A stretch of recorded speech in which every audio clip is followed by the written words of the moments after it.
How about love? One of the most important things that children can learn in this very early period, and one of the most important things for all of us to understand about other people, is how love works. Who's going to take care of us? Who can we rely on? Who do we love? Who loves us?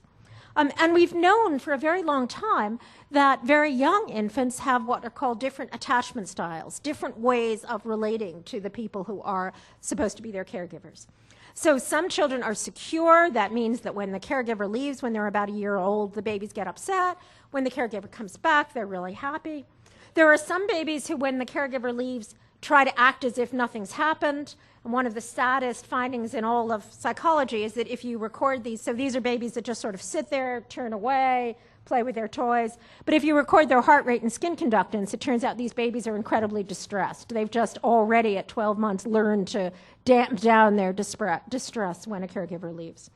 And then there are other babies who are anxious, who are terribly upset when the caregiver leaves and not even happy when she comes back, continue to be upset. And the children who are worst off of all are the disorganized children who don't have any structured way of coping with a caregiver leaving. Now, we've known about this for a long time, but the question is, why do children behave this way? And one idea is they behave this way because they've learned something from observing the statistics of the people around them about how people work.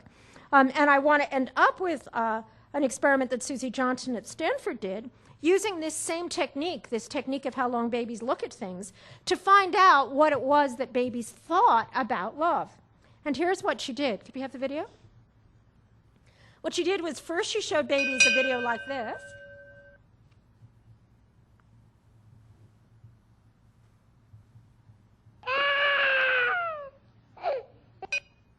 All right. So babies got habituated to that. They saw it. And then she showed them a video like this.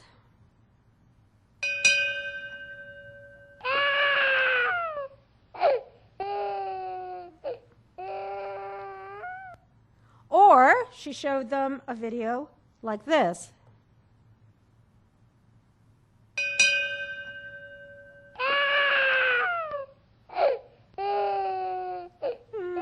This is going to be the saddest lab stimulus you're ever going to see. This is with 18-month-old babies, and she saw which things did they look at most, which did they think were most surprising. Well, the secure babies looked most at this sequence. They thought it was most surprising if the caregiver withdrew. But the anxious and disorganized babies were actually more surprised when by the first video. They were more surprised when the caregiver went and made contact with the baby than they were when the caregiver actually withdrew. And I think for time, I'll just skip over this, but she got the same results when she showed the babies videos of the baby going towards the caregiver or going away from the caregiver.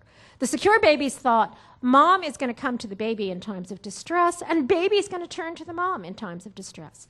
These 18-month-olds who were insecure, anxious, disorganized, thought the opposite. They thought that people were going to turn away from them in times of distress. So within the first 18 months of life, these babies had already learned something deep about whether they were going to be taken care of or not, and they made predictions about what would happen next, just like good scientists, about the outcomes of separation and love. Okay. Let me end by, as I promised, saying something about the meaning of life.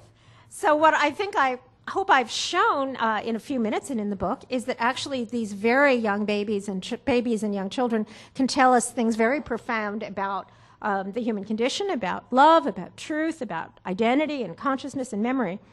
But I think they can also maybe tell us something about some of these great big questions, even spiritual questions that philosophers have asked over the years. Things like, what makes life meaningful? What is it that we care about more than we care about ourselves?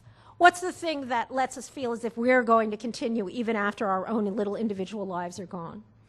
And I think that if you asked most ordinary people, they'd say, my kids make my life meaningful. I'd sacrifice myself for my kids. I care more about my kids than I do about myself. My kids give me a sense that I'm going to continue even when I'm not around anymore. And I think we don't just feel that way about our kids. We feel that way about children in general. And what the science tells us is we're right to feel that way. Children are the most meaningful thing in our lives. Children are a way that we, not just as individuals, but as a species, can continue to go on, to discover, to imagine, to find out more about the truth, to continue on in life. So I think this is probably preaching to the choir, but it might be a nice feeling that what the science has told us is what we really should have known all along about the way that children are an essential part of the meaning of life for all of us.